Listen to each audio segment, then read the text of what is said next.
Good afternoon, Jay. How are you? Jason, what is going on, my man? How are you?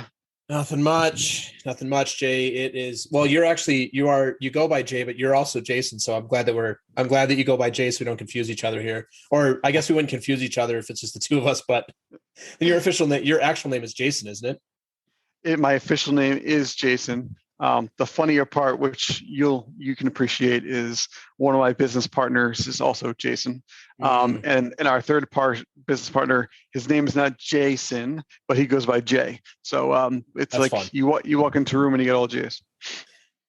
The best name ever. The best name ever.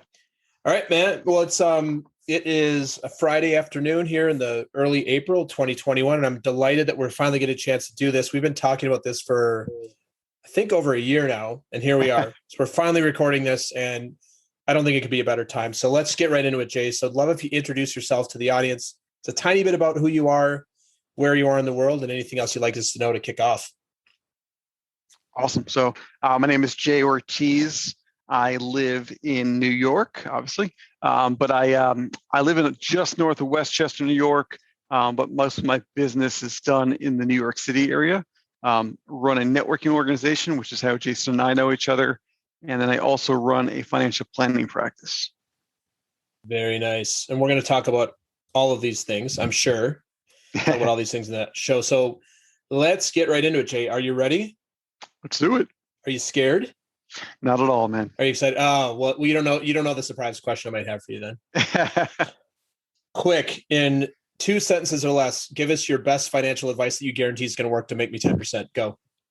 Wow. The best financial advice I can give you is never ask for your best financial advice in 2 seconds or less. Exactly. Or a guaranteed return. Exactly. All right. So in all seriousness, let's kick this off. So Jay, what's something that you nerd out about? Would you say I missed your question? What is something that you nerd out about? I nerd out about history, man. I was here's a little story for you. Yes. My plan in life was to be a history teacher and to coach high school baseball. Mm-hmm. And I went to the lovely University of Rhode Island, and I was kind of split if I wanted to do history where I didn't feel like you could make a lot of money, or if I wanted to go into the business world where I felt like you could make a lot of money. And we went to orientation, walked down the lovely path of, okay, if you're going to business, you come down this way.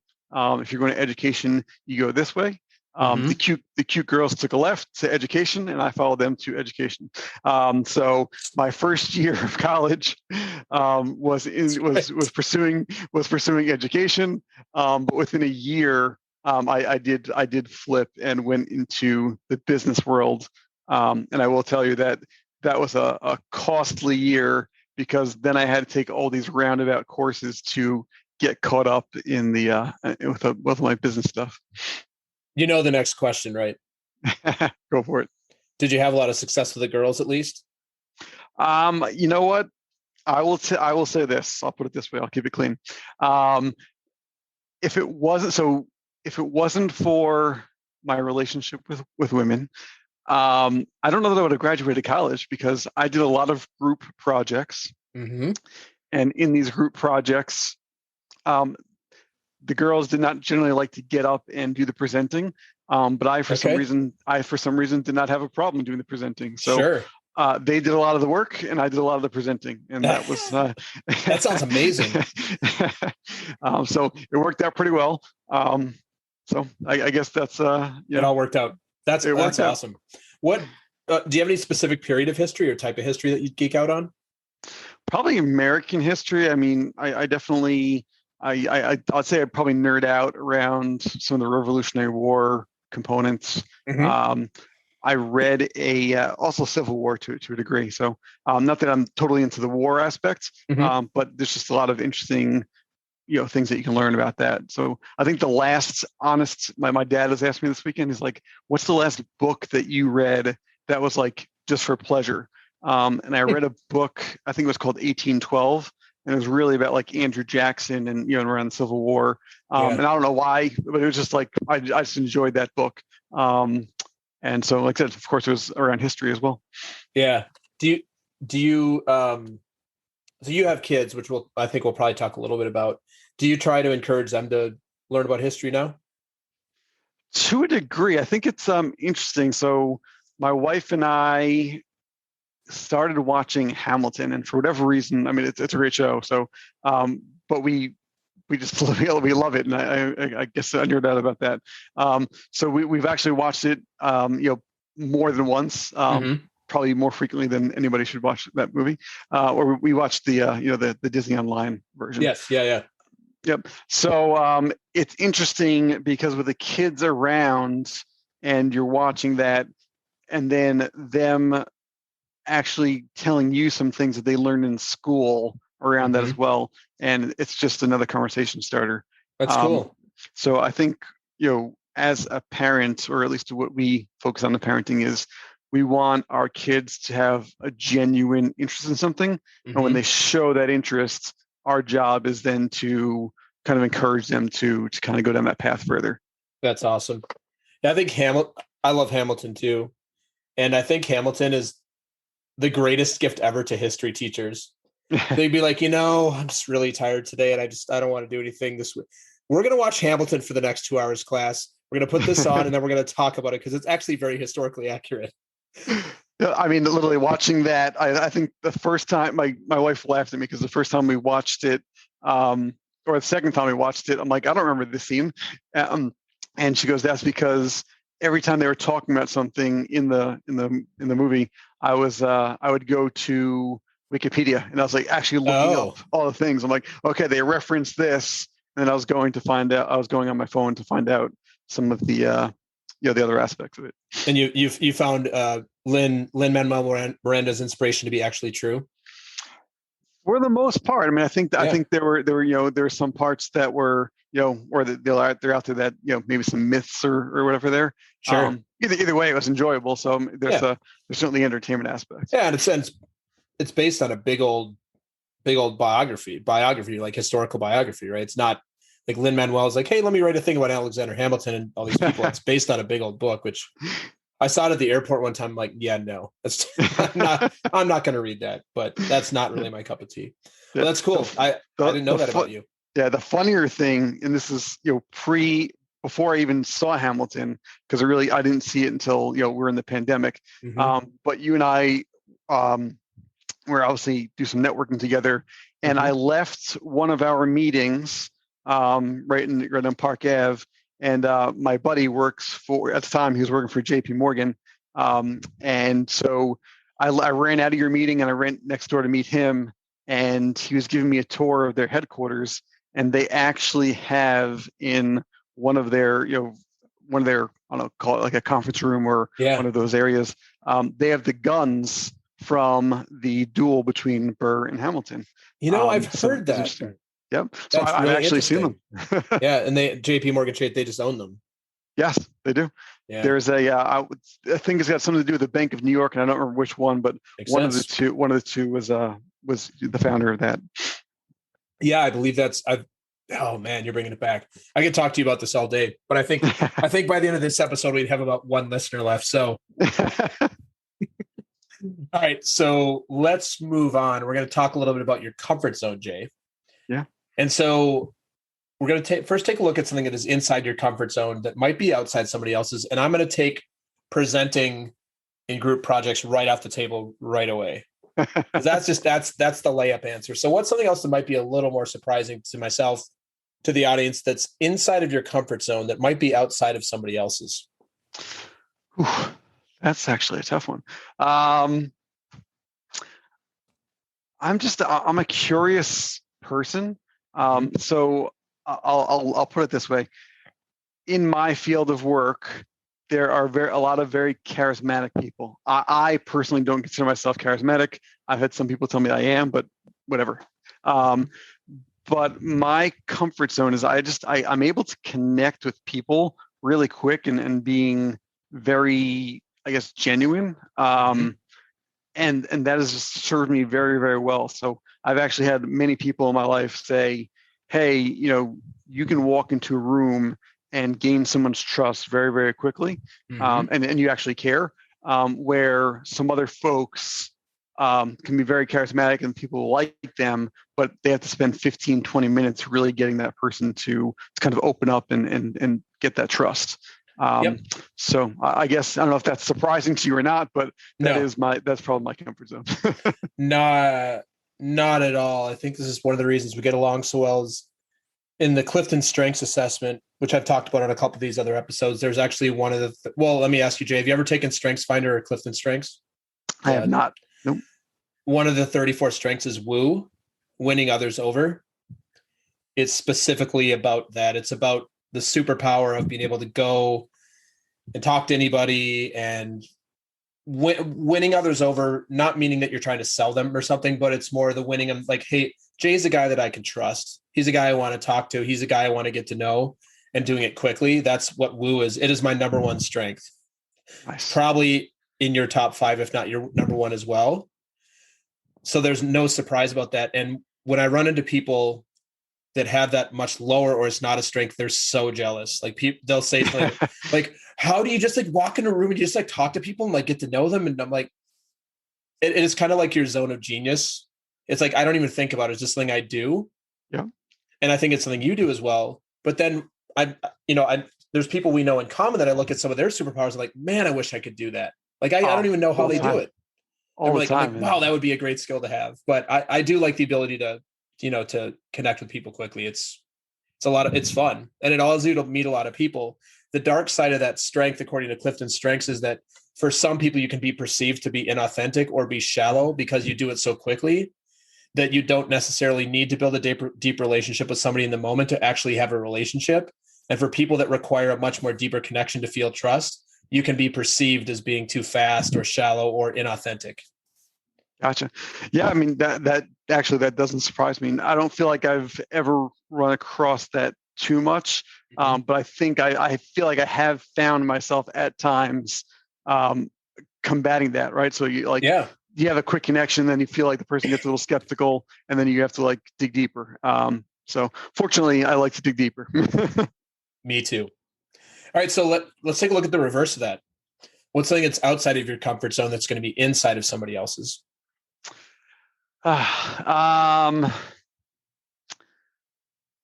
Believe it or not, this may or may not surprise you. You put me into a situation with a lot of people, and I don't know anybody. Mm-hmm. I am definitely, I think we probably should talk about this before. I am definitely not I'm not like the social butterfly. I will not necessarily go to a corner, but I will typically, if it's a networking event, I'll typically go to like the side of a bar, and kind of be able to get my, just take the room in a little bit, and get a drink, to talk to the one person who's obligated to talk to me because I'm buying a drink, whether alcoholic or not. But then you're able to kind of like look around and say, okay, like pump yourself up a little bit, I guess. But also find the people that you think may be interesting or you want to talk to. And the first person that pops into my head with that is our person we share in common, Krista Rizzo. Is exactly what I did. Former podcast guest. Yeah, absolutely. So for you, the dream scenario there is when, like you go to a networking event, your dream scenario is that you just go to the bar and somebody comes up and starts talking to you. Yeah, I mean, it happens. It happens very, very often. Yeah. But once again, I mean, when you can see somebody, not to keep talking about Krista, when you see somebody like her, there's something, it's like magnetism there. So it's like you want to talk to that person, and it just helps you kind of get over that just a little bit quicker. Yeah, and then also she knows people, and it's like, hey, this is Jay, and then the next thing you know, you're having a conversation with people that become your friends. So totally, absolutely, very cool, very cool. All right, we're going to move on to public speaking. Mm-hmm. And we know that you've had a long and storied career in that, especially in your freshman year at Rhode Island, doing it for the ladies, which I think is, especially in college, is one of the best reasons to do anything. And I'll be totally honest. I'm a little jealous of that, because that sounds great. Like, I don't like doing the work either, but I like presenting. So I wish I would have found more of that. I wish I would have known then what I know now. So that sounds great. But if I was to give you 5 minutes to give your super TED Talk, your laser TED Talk to the world. What would you give your speech on, Jay? And what would be your call to action to the audience at the end of it? My speech would probably be, and this is, I think, just where I am in my life right now, is about values. So what I mean by that is twofold. You and I have talked about this before, but everything that I want to do is I want to create value for other people. And I think that makes me be more valuable. So when I'm having conversations with people, I want to create that value or find those kind of connections from that perspective.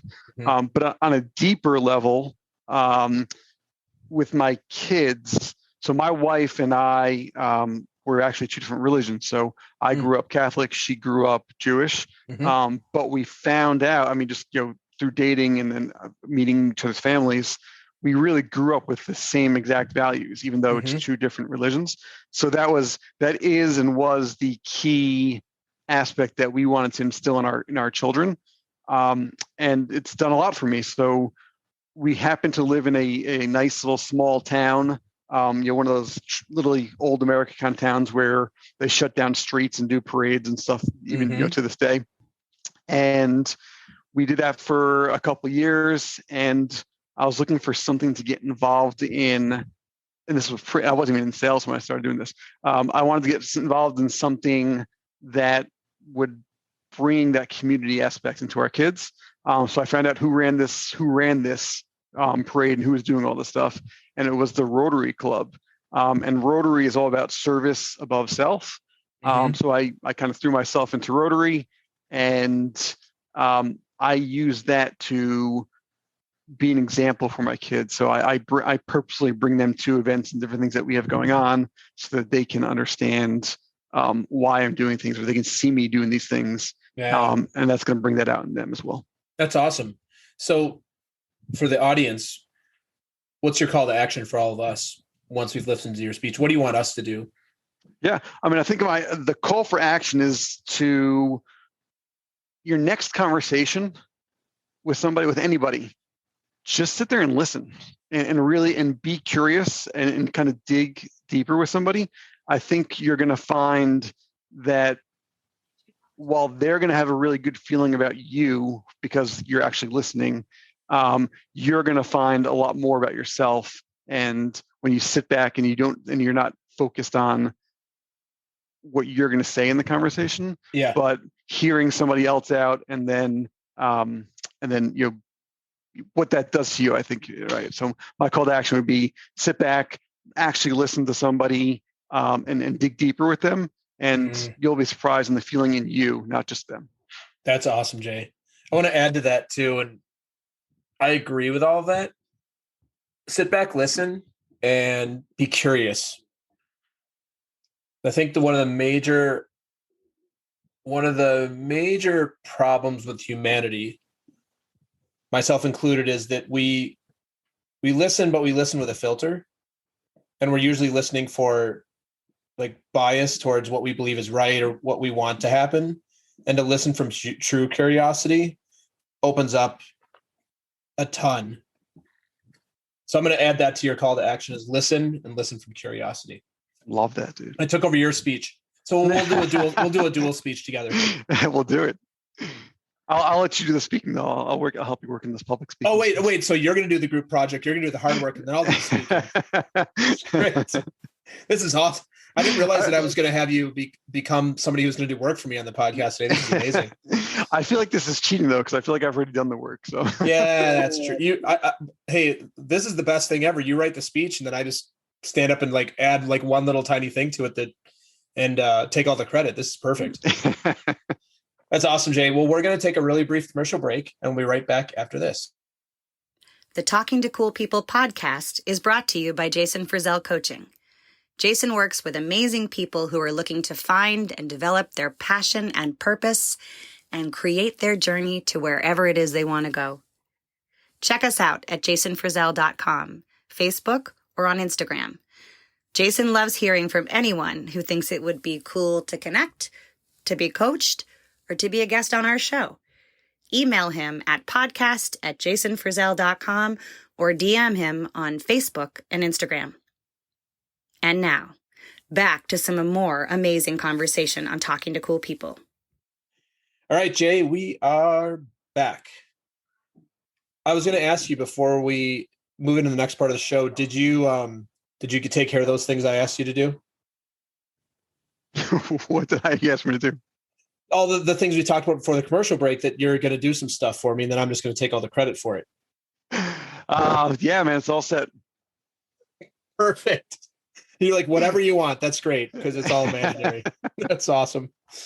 All right, cool, Jay. So this is the part of the show where I love to have the guests kind of explain, tell their story, your zodiac sign, your Enneagram, all, like when you were baptized, all that stuff, whatever you want. So the kind of your journey to today, what you're up to now, what you've been up to, hobbies, professional, family. This is your time to talk about whatever you want. So Jay, what do you want the audience to know about you?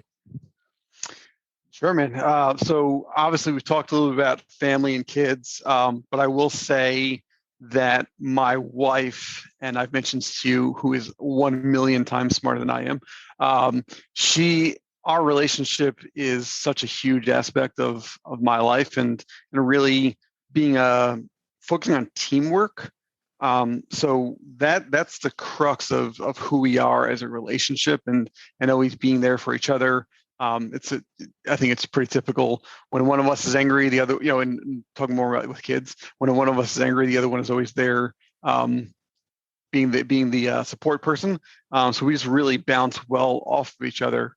And I think we both were athletes. So I think it really comes back down to having that teamwork as such a huge piece of our lives. Mm-hmm.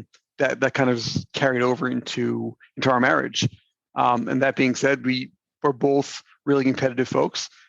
She will tell you that she's a hell of a lot more competitive than me. I think we just show it in different ways. But we get out there, we play golf together. Golf is, she plays golf on her own. I play golf with my own as well. So we really have some of that balance from that aspect. And then I still get to do something called playing baseball. I play something called vintage baseball. This is so wacky. I'm just going to caveat it. I've never heard of this before. And when you told me this when we first met, I was like, that is really cool. And I've never met anybody who does this. So for the audience, if you want to, take a little break, if you can go to YouTube and look up Conan O'Brien and vintage baseball, you can get a little peek of what this actually looks like. Obviously a funnier version, but it's by the rules of the 1800s. A couple different eras, specifically the 1860s and the 1880s. So Jason's laughing right now because there goes, but we can combine history and baseball again. Yeah, that's so funny. And you literally, that you can technically play with a glove, but the glove is pretty much like a gardener's glove. So it's really, it actually gets in the way more than it is helpful. And then you add in the aspect that most players look at wearing a glove as unmanly. So when you add those two things in, most of the time, I've been playing since I was, since probably like 2006 or so. Now I'm really aging myself. And so I played third base with no glove, 99% of the time. So if you know anything about baseball, and third base is called the hot corner. Yes. So I have had plenty of smashed baseballs right coming at my face. And I don't know, I've fortunately never broken anything. But I've caught those balls, before they could bruise my beautiful face. Are the baseballs like they are now? So they're if I'm interpreting this correctly, they're made out of corn hide. And there's actually people who literally people who make these things. Yeah. So at the beginning of a game, it is not as hard as I'm holding a baseball in my hand right now, of course. Mm-hmm. But it is not as hard as a typical baseball, but it's hard. Like if you were holding it in your hand, you'd be like, I would not want to catch it, it's like a baseball. Yeah. But as the way the game is played is you don't replace the ball unless the ball is lost. So you typically play the entire game with the same ball. So that ball by the end of a game is typically no longer round. Yeah. And they call it the dead ball era for a reason, because you're not hitting home runs with that ball generally by the end of a game. Right. So it's definitely interesting. It's definitely fun and funny to watch, because once again, you lose a round ball, and the hops that it takes or different things that happen. As a player, it's very easy to look pretty foolish. Yeah. So do you keep track of errors? We do not keep track of errors. Okay. Yeah. That was the first thing crossed my mind is you're getting, balls hit at you, you're catching them with your bare hands. There's going to be likely a lot more errors, or what you would call errors in modern day baseball. Yeah, 100%. Yeah, I would say, listen, you have people playing. So like I said, I was probably 25, 26 when I started playing. Now I'm 41.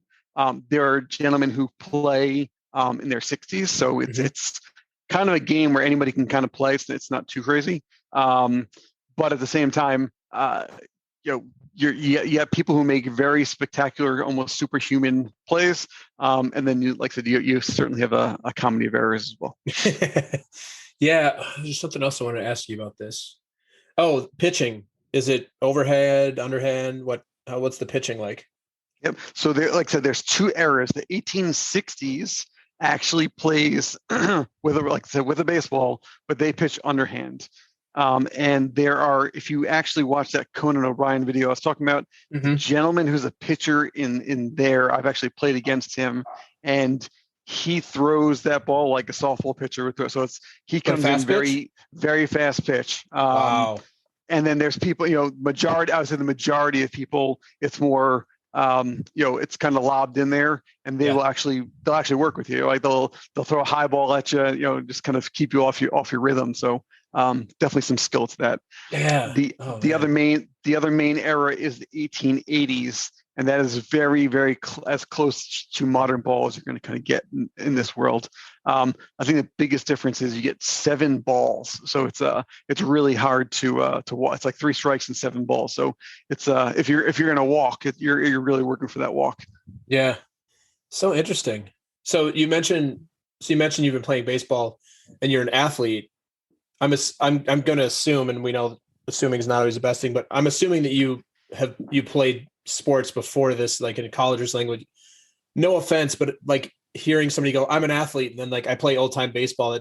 Yes, you're an athlete, but I'm assuming that you have other athletic things that you've done in your life. Yeah, a couple things. No, I've baseball is my biggest passion. Clearly. So I played baseball probably. I think I was starting when I was like 3 or 4. So I was like way back. So which was kind of funny because when my kids, I think, were 4 or 5, and I'm like, why haven't they started playing baseball yet? And then going to those first, like, even pre-T-ball games, I'm like, oh my God, this is miserable. So God bless my parents for sticking around that long. Yeah. But and then that was always a big thing. I was kind of fortunate. Football was something else I really enjoyed to do. I was, like I said, just being an athletic kid, I was always, I was pretty fast. So I always played football with my friends. My parents would never let me play organized football. But I did go to they sent me to a Catholic school my freshman year of high school. And I was, my sister basically told my parents, he's got to make friends, he's got to become popular, he's got to play football. And my parents listened to her, so they'd let me play football. Nice. I was decent enough where I was, it helped me become, I guess, somewhat popular, and made some good friends. And that was my foray into football. And I think it was actually my football coach who told my parents, hey, if you want him to be able to get a scholarship in to college, you might want to send him back to public school. So I don't know if he'd ever admit saying that, but somebody told my parents that. It's pretty funny.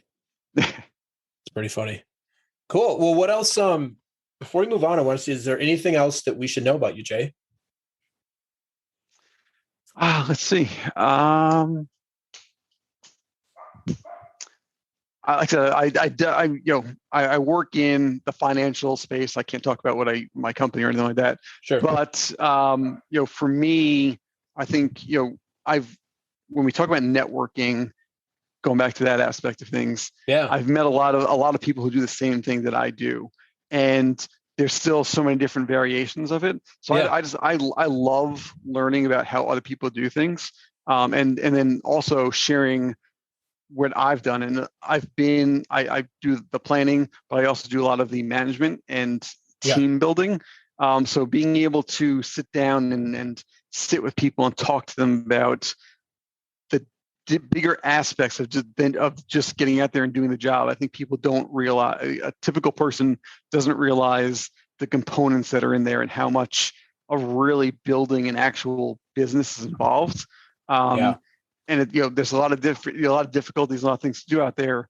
So I really enjoy the ability to connect with these other people who just love talking about it and learning from each other, and then taking that knowledge and being able to implement it in other places in my life, whether that be family, my business, or now mentoring and really coaching younger advisors who work with me. Yeah. Would you mind if I asked you a couple questions about networking? Because this is how we met. You are somebody who does a lot of networking, you know, a lot about effective networking. Would you mind if we spend a couple minutes on this? And the reason I'm asking is I think the audience would find this useful because this is a topic that a lot of people are scared of. Sure. Or they have a certain context about. So when we talk about networking, what I'm referring to there, and I think you and I are on the same page, is networking is building relationships with people, not finding people to sell to. That's how I Correct. look at networking. Yep. Is that the same way you look at it? I look at it not only the relationships, but your future. And what I mean by that is go back to college. You think about typical people do networking all the time. They just don't realize they're networking. Oh yeah, you're always networking. So correct. So I mean, if you and I'm not. I have some really good friends from college, but there are people who I know who, like, their entire world revolves around some of their friends from college. Yeah. And not only from a friend standpoint, but business and different things that they've done in their lives from that. So what I always say is you really need to start networking in college, because those French people are going to move all over the place, and you never know where in life you're going to end up. But then from there, the next place that you really need to network, and this is what people do on a daily basis, they just don't realize they're networking, is the networking inside of your own company. And so my entire financial career has been around networking within my own company. I've made a lot of friendships. I've met people who generally trust me pretty quickly. But even going back to the networking that you and I do, the running joke for a while was we were running our networking organization at a competitor's, for lack of a better word, a competitor's financial firm, based upon my relationship from another company that I worked at this person with. Right. And so that's what I think people don't realize is whether you always have to be networking, but you also always can't be burning bridges. So you never know when you're going to end up at a similar company in the future, someplace else, or you're never going to know that, hey, I need some opportunity. I need to get into this opportunity at some point in your life. And the person who you least expected or at least wanted to be there is the person that can get you there. Yeah. And if you built that network correctly, then that's not a problem for you. Yeah. You bring it up. It's a pet peeve of mine. Not something you're doing, but it's just something you said just hit me about networking. I think you'll agree here. And if you don't, please agree with me anyway, because I need everybody to agree with me, do my work for me, and then also agree with me. But I really can't stand when you're doing networking and you're meeting people and they assess what you do and immediately shut it down. And I had this happen to me. I had this happen to me a few weeks ago on a service called Lunch Club. It was a nice conversation. And then the person, they didn't shut it. It was like they weren't interested in engaging any further because of what I did. And I actually in my head, knew 5 people that I wanted to connect them to, but they didn't let it get to that point. Yeah. And they weren't rude. They weren't rude to me or anything, but it was like a weird energy where it's like, oh, like, I don't want what you have, and I don't think you can help me. And they shut that. Their energy was that they shut that down. And if they would have just asked me or continued talking, I likely would have had connections with them that would have actually given them what they wanted. But it's like the myopic view of networking of like, I'm talking to Jay. He hands me his business card. He works in finance. I don't need anybody in finance. I don't care about what Jay has to say. That stuff just drives me crazy. I've never had that happen to me. I can't imagine this. Yeah. Oh, I'm sure. Yeah, I'm sure. Obviously, I'm kidding. Yeah. But that really goes back to what we were talking about before. If everybody, and goes out, even burning bridges, right? Just listen to the person. Like even if this person is not the greatest connection in the world for you, there's something of value that everybody has. I absolutely believe there's something of value. Your job is to find what is that value with somebody. So even you should just never kind of, I said you should never brush somebody off. You should always be looking for more out of somebody. And I was just talking to somebody else today who's same kind of thing. They're like, did not have a great connection with somebody, and I left that meeting feeling bad.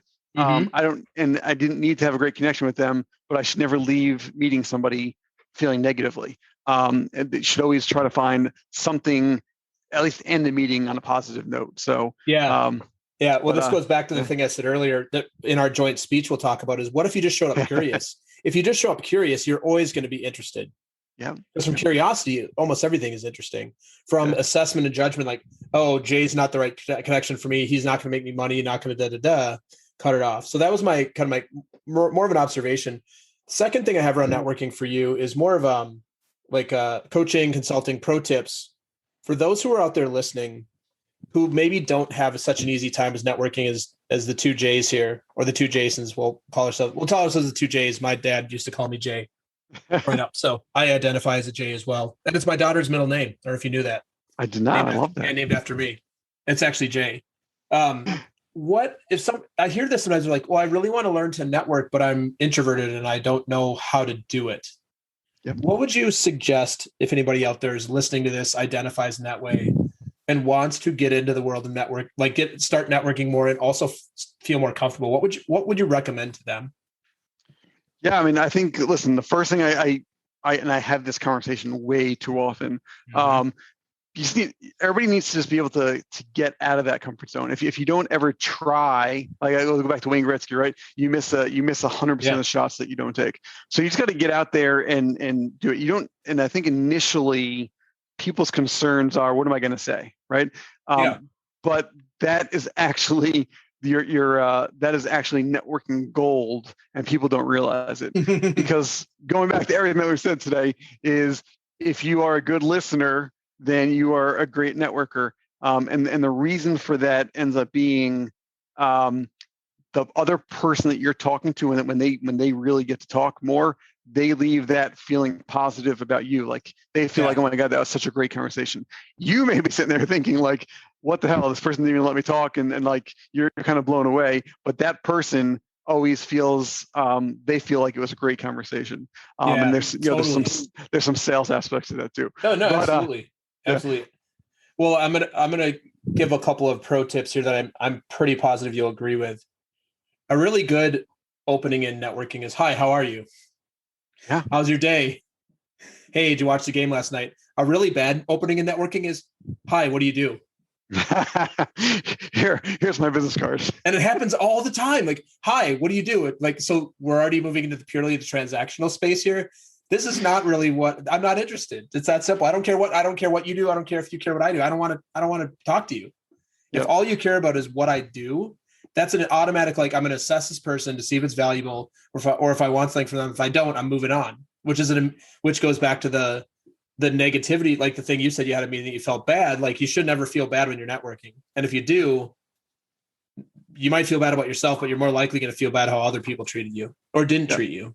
Exactly. Listen, the first thing I teach people, so when I teach financial people how to network, and you, like I said, you'd be surprised how many financial people can't even network. I always tell them, like, and you're not gonna be shocked by this. The first thing you want to do is build on some kind of common interest. Totally. So what I have them do is I have them spend 2 minutes, and I say, okay, find out everything that you two have in common, right? And they'll come back and you get a range of things. People are generally like, we found 2 things in common, and usually the max is like 15, like, right? And then I can find, without even talking to either one of you, I could probably find 25 things in common right now. Right? Oh, for sure. You're both wearing clothes. You're both you're both you're both here, right? So that's where I think that's the other piece is where you're from. Like when you all of a sudden, I met this. We talked about lunch club and some of the networking stuff. I met somebody the other day. They told me they're from Long Island and where they're from Long Island. I go, you know what? I think my uncle or cousin is from that kind of area. And we talked a little bit more. And then she finally got up the nerve and said, all right, I'm going to ask who what's his name? And I told her his name, and she goes, no freaking way. And her kids and his kids are friends and go to school together. Totally. So, and then she went to high school with my cousin's wife. Small world. All of a sudden that entire conversation takes a whole different shape. Just on something like that. Yeah, exactly. Okay. Before we move on, can I share with you my worst networking story ever? It'll be quick. Yeah, please. And I'm sure as long as it doesn't involve me. Yeah, I met this guy named Jay Ortiz, and he just really chapped my hide. No, but I'm sure you could probably write a book on just horror stories. This will always stay with me. And I've only really been networking for a few years because I do my own thing now. When my former career, I didn't really need to network. Like I probably should have, but it wasn't like being a solopreneur working for yourself where you really need to be out and meet people because you can have marketing and products behind you and work for somebody else. I did this event. It was actually a speed networking event, which I had mixed feelings about. Yeah. And I sat down with this guy, and he asked me what I did. I told him, and I said that for whatever reason, I'd mentioned that I had a client who was looking for work.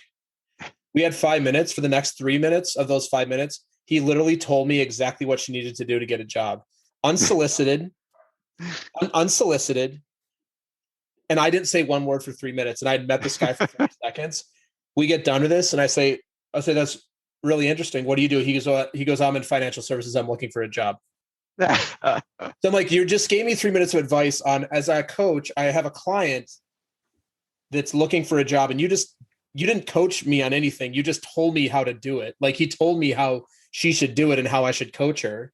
And then at the end of it, he's like, oh yes, I'm looking for a job. I'm like, right. Oh, God. I was like, talk about feeling bad. I just felt bad that I wasted my 5 minutes. And I actually felt bad for that guy. So I'm like, you're sad. Like his energy was so sad. And it was almost like an ego thing that he had to prove that he knew a whole bunch of stuff, but it didn't land for me. Let's put it that way. Yeah. So, well, Jay, thanks for sharing all those things. And it's good to get to know you in that way. I learned some things about you that I didn't know before. And now I say that because now this is the part of the show where you get to ask me anything you want and I will answer it. And fingers are crossed over here. I'm hoping it's not too invasive, but a little invasive I'm good with. So Jay, what do you want to ask me that I can answer for you and for the audience? Sure. I'm actually going to go somewhat easy on you. Okay. And I apologize if somebody's already asked you this, but listen, pandemic has been kind of crazy. You obviously had a big move and a lot of stuff happened over the past year. Yes. So tell me, I'm looking to know, give me some deeper insight into your past year. And like if somebody else has asked you this, try to go in like a different direction, but no, either professionally or whatever, man. Yes. So the last year. So let's see. So I've lived in New York City for 15 years. My wife works in an office. And on March 12th, 2020, we had a daughter, 4-year-old daughter. We had an 11-year-old dog. We lived in Brooklyn. And on March 12th, 2021, we don't live in Brooklyn currently. We moved to upstate New York. We did that right during the pandemic. We now have a 5-year-old daughter and we have a 6-month-old son. We no longer have an old dog. She passed away in October on her 12th birthday, which was really kind of amazing. Yeah. And we have a new puppy. So, and my wife has obviously gone fully remote. So in the past year, we went from, hey, get up, we're in Brooklyn, daughter goes to school in the neighborhood, doing our thing, grooving, to moving out of the city, new human, new puppy. The thing that has not changed, the only thing that hasn't really changed is my role, because I've always done things virtually. It's just more scalable that way. So people are like, oh, are you used to Zoom? I'm like, I've been on Zoom for years. Like I've always met clients on Zoom. I barely ever meet people in person. So I was probably the person least affected by it. The effect that I had, and you probably noticed this, or I complain about it, is I went from really fast internet to not so great internet because we live up in the country. So my personal big change is slower internet. But the other thing I forgot to mention is my wife's job had her on a plane almost every week. So she went from, I don't know if she made diamond status. She probably did have diamond status in 19, like gone 1 or 2 nights a week on a plane all the time, to no travel in the last year. Yeah. None of us have been on a plane since March, which is wild, because she was on a plane every week. And I was traveling probably once a quarter, and none of that. So yes, things have changed a little bit. And I'm just trying to think what else there is. The other thing I'd say, and this is a small one, but going from living in New York, ordering seamless every night, to eating at home every night and losing weight because of it. That's a good change. That's a good change. There you go. Now, is that, hopefully I'm gonna get in trouble here, is that a reflection of your wife's cooking, or is that a reflection of your own cooking? I'm listening to that question. I'm like, are you like, my immediate reaction went to, oh, is the cooking bad so you eat less? But I don't know if that's what you meant. It's not who cooks it. It's just the simple fact we're not ordering out. Yeah. So we know what's in the food. Like, we're not throwing like sticks of butter and gallons of oil and fried stuff. Like we don't fry fries here at home. We don't, like we're not ordering Chinese food that has, 500% of the MSG for the day in it. And we both lost weight just from, hey, we're eating at home more. Because, living where we live in Brooklyn, we have 146 places that can deliver to us. Yeah, that's crazy. Yeah. So anything you want, I can get. And if I'm craving something and I don't care about the calories, I can get it. So that's not necessarily a good thing when you're trying to stay in shape. Definitely not. Oh yeah. So the funny thing is, just because you had mentioned that piece. So I'm a pretty, you know me, you've seen me, I'm pretty in shape. But let's just say it, Jay. You're a very handsome and svelte gentleman. There we go. You nailed it on the head. But I found out that I have during COVID, I found out I have more of a sweet tooth than I ever thought. So chocolate chips, man, we had chocolate chips. Yeah, I don't know what it is. I was like addicted to chocolate chips. But this week, my wife is obviously, she's in health and fitness. Jason knows that, but she's actually, she's killed it. She's created many businesses during the pandemic virtually. So God bless her.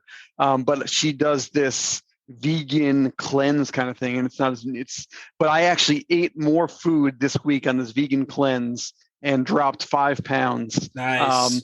Not that I like I said, I definitely put maybe a couple pounds on, but it was great to get down below pre-pandemic weight. And you're just flushing the water weight. Right? You're not losing 5 pounds of fat in a week or muscle. You're just flushing out the toxins and such. That's great. Yeah, and it just less bloat, like all that kind of stuff. So it was a really interesting week, and I actually tell somebody, I'm like, I still, I still have food that she made for me for the day, sitting here. So I got to make sure I eat that before I get out of the office. There you go. That's awesome. Well, thanks for the question. That's a good one, and I have never had anybody ask it in that way, so I really appreciate the opportunity to answer that. So thank you, Jay. Anytime, brother. All right, back to you. What are you passionate about? I am passionate about, I'm going to put it this way, supporting people. So somebody, people always use the word, how can I help you, right? So I'm passionate around, how can I support you? People generally, when you ask them that they can help, if you can help them, they actually say no more often than not. But when you ask how I can support you, they actually love the fact that you want to support them. So that's me in a nutshell. It's if I can support you in some way, shape, or form, whatever that may be, I will find what you can ask me, and I'll find some variation of whatever you're asking for. But that's I think that's that. You look at where our world is today. Not to get not to go into political or anything like that, but you look at where our world is today. If people were just supporting people and not trying to put other aspects of what's going on out there, I think it'd just be a much, much happier place. So, well, I want to give you a public shout out here. I want to share that I've sent in the last, so we've known each other a year and a half, a little over a year and a half, I think. I've sent you two of my clients, two people that I work with that pay me good money and that I work with on a variety of things. And I knew for a fact that you would be able to help them or would be able to help/support them in some way. And I sent them to you. And it's almost miraculous how quickly you say yes and how quickly you respond. And then the amount of support that you gave to them was tremendous. So I want to, first of all, thank you for that. And for anybody listening, some of you who are listening are going to know Jay. If you don't know Jay and you think there's something he can help you with and you connect with him, he's likely going to help. He's likely going to support you and say yes. That is my experience of you. And I think as long as you trust somebody, as long as you have some sort of relationship with them, I think that is kind of your superpower and almost a little bit what you're on this earth to do, is my experience of you, is just be there to support people. And the second thing I want to say, so that's my acknowledgement for you. So thank you. First of all, thank you. Yes. The second thing I want to say, and I'm laughing about the word help because we've talked about this before, and you know this, I'm, as well as doing executive and leadership coaching, I'm also a coach trainer. And one of the things that we have this list of dirty words in coaching, help is actually on that list for the reason you said. Help usually implies that somebody needs something and that there's something wrong or something missing, versus supporting somebody. And to me, it's just more of a wording thing. But when I hear support versus help, I can see where help, like, hey, Jay, do you need some help with something? Like, no, I got it. Versus, hey, can I support you? Support to me has a much more positive connotation. And so relating to people, not that like, if I don't help them, they'll be fine, but could they use my support? And I know, again, it's a little bit of wordplay, but it does make a difference. And I think that is why the difference is when you say, hey, how can I help you? People be like, I'm good. How can I support you? Is a much more open question that has people go, I don't need your help, but I could really use your support. Yeah. And here's how, X, Y, and Z. Exactly. And sometimes that support is much simpler than anybody would ever expect. And when we say help, that can open up a whole world of things. When we say support, I feel like they can actually internalize that and say, once again, I may not need your help, but this would really be supportive. That's right. And it makes it just it's like numbers, right? If you can make the numbers simpler, that makes it a lot more doable. Yeah. Awesome. Well, Jay, what's the thing that you're most proud of? Most proud of is easy. Most proud of is just being a father, man. Yep. I got two boys. They'll actually, one is turning 10, the other will turn 8 the month after that. And I just love my kids. I'm sure everybody feels that way. But just watching them in amazement and just learning from them. I've been telling people all year that my big COVID takeaway was everybody complaining about remote learning, but actually watching my kids, like sitting there and seeing them learn something, not me teaching them, but just actually observing them learning something was pretty magical. Because I don't think, whether if I was the most in touch parent with my kids while they're in school, you still don't see it because they're actually in school when they're doing that. So actually being able to watch that and be a part of that was pretty amazing. I love to watch my kids without them knowing I'm watching, right? So like just observing and sitting there and just, not necessarily interacting with them, but just watching them do different things. And that for me, being a parent is one I'm most proud of. And then number two, just being able to dig in and really discover them. Yeah, that's very cool. I have released 66 episodes as of today. I've recorded 73 episodes, and I can tell you for a fact that when this question comes up, and it comes up every single time, that if somebody's a parent, this is 99% of the time their answer. And if somebody's not a parent, the answer is very greatly. So for those who are listening, who are not parents, who wonder about parenting, I'll let you decide what that means. The other thing, Jay, that you said that I thought was funny is you said, and I may have gotten the wording wrong, but you said, it's my kids. And I'm sure everybody feels this way about the kids. I'll bet you that you love your kids more than any of us do. Probably. Well, and if you don't, then I don't know your kids. So that would be pretty strange if I loved them more than you did. Very true. It's possible. We might be having a very different conversation. Might be having a very different conversation. Not on this podcast. Might be down at the police station. All right. So Jay, what's something that you're afraid might actually be true about you? Wow. I told you it wasn't going to be all easy. I know. So I'm going to phrase it this way, and I'm probably taking the easy way out. So there is a book called by Brendan Burchard. I can't, of course, I just lost the title of the book. What I was going to say. But anyway, there's a book by Brendan Burchard, and he talks about this very question. And what he says is, what do you not feel about yourself, right? And I guess some of that's what you fear about yourself. Mm-hmm. And if you were going to be that version of 5 years from now, what would it be?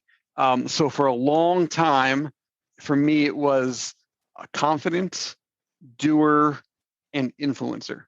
Mm-hmm. And then within 6 months and so what I did was I put those three things into my phone. They had an alarm go off 3 times a day, and those things would pop up on my phone. Yep.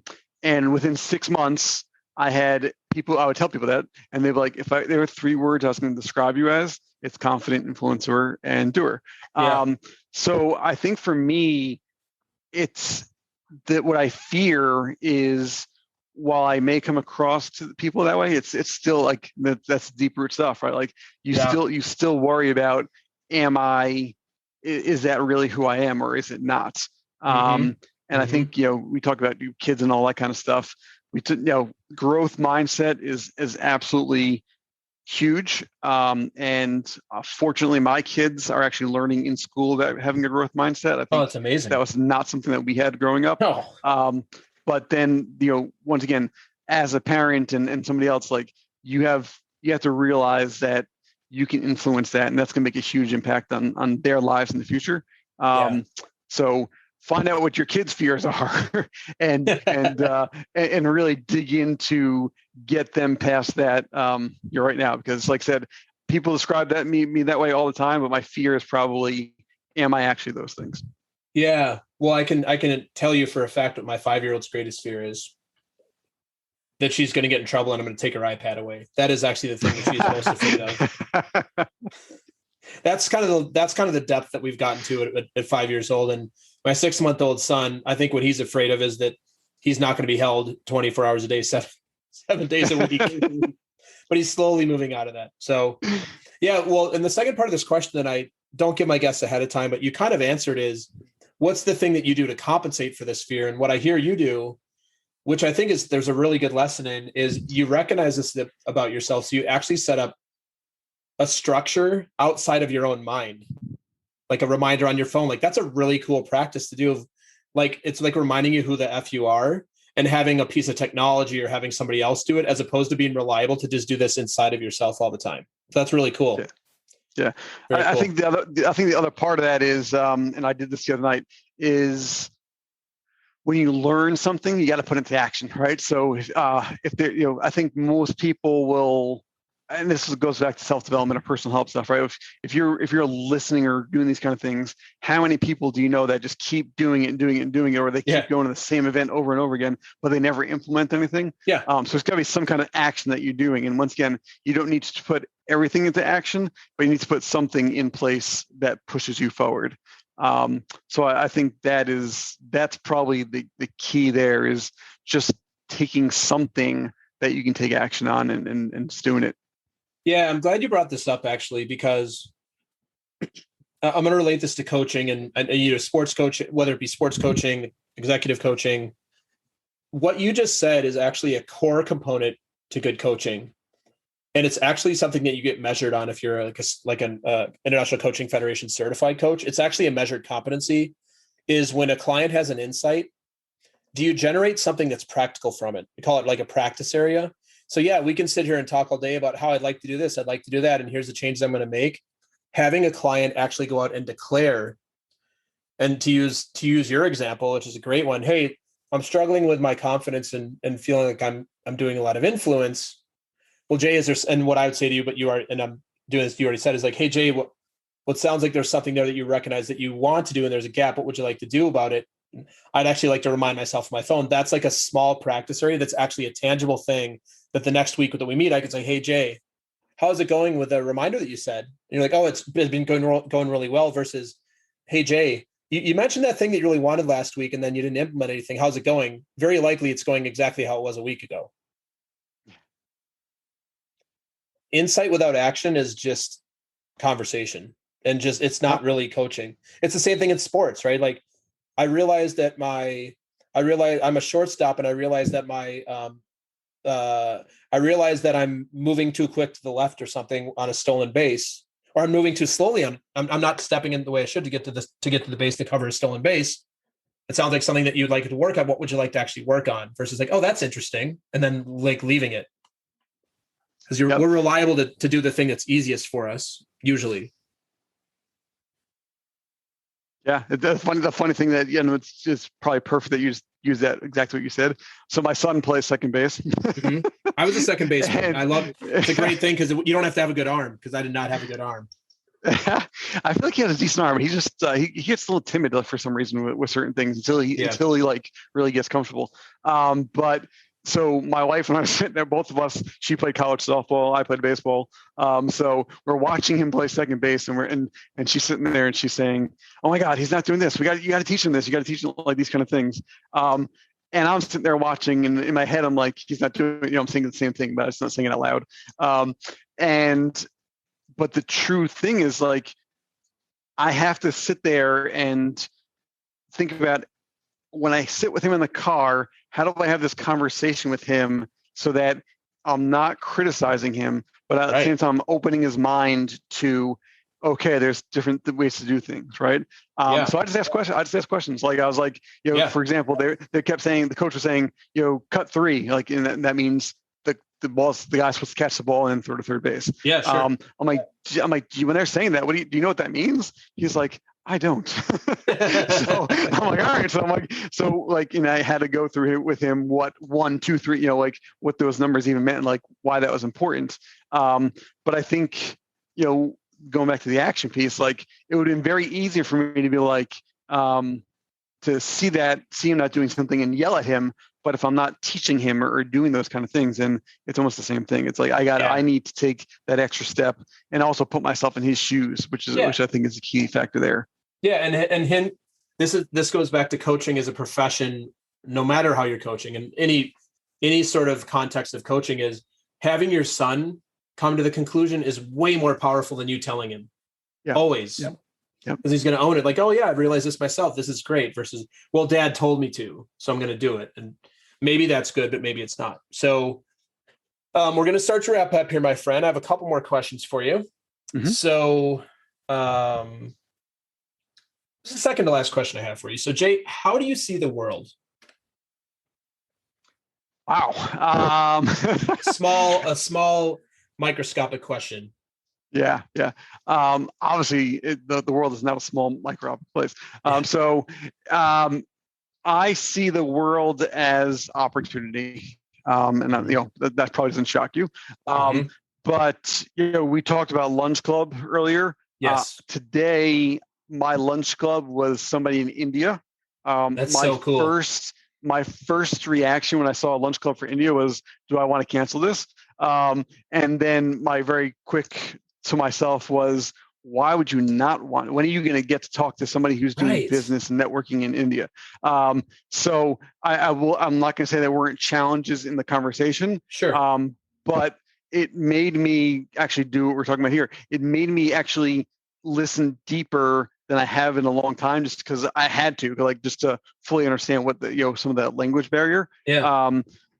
But we connected on like 50 million different things.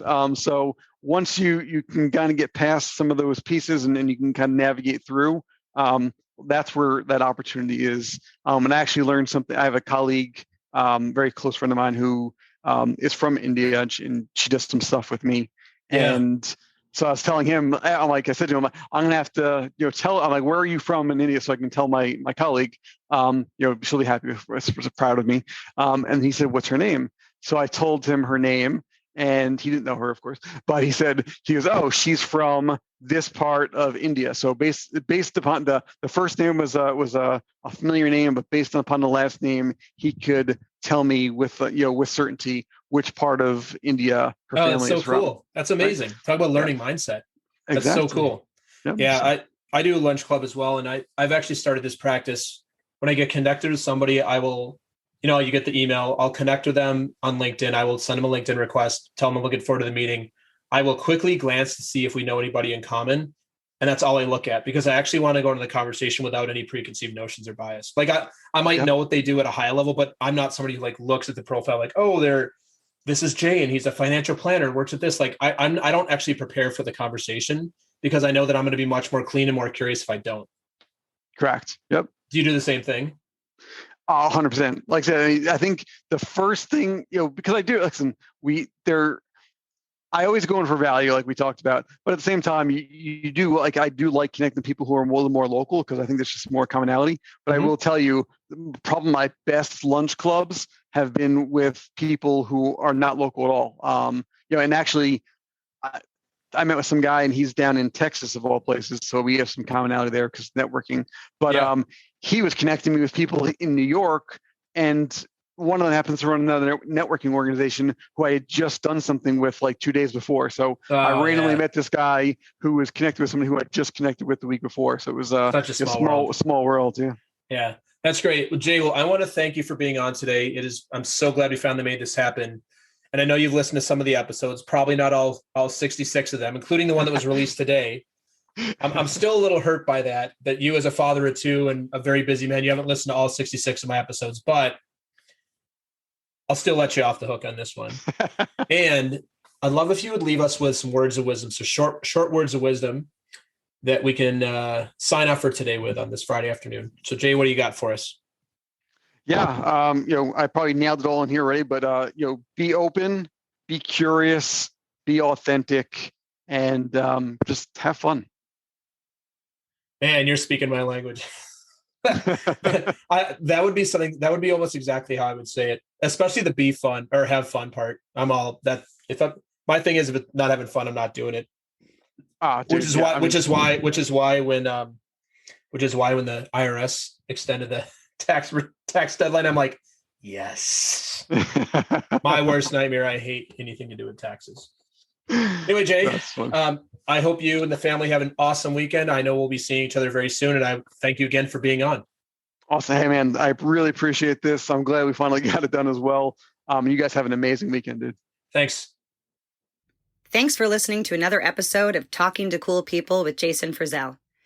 If you enjoyed today's episode, please tell your friends. Follow us on Instagram and Facebook, and give us a shout out, or take a moment to leave a review on iTunes. If something from today's episode piqued your interest and you'd like to connect, email us at podcast@jasonfrizzell.com. We love hearing from our listeners because you're cool people too.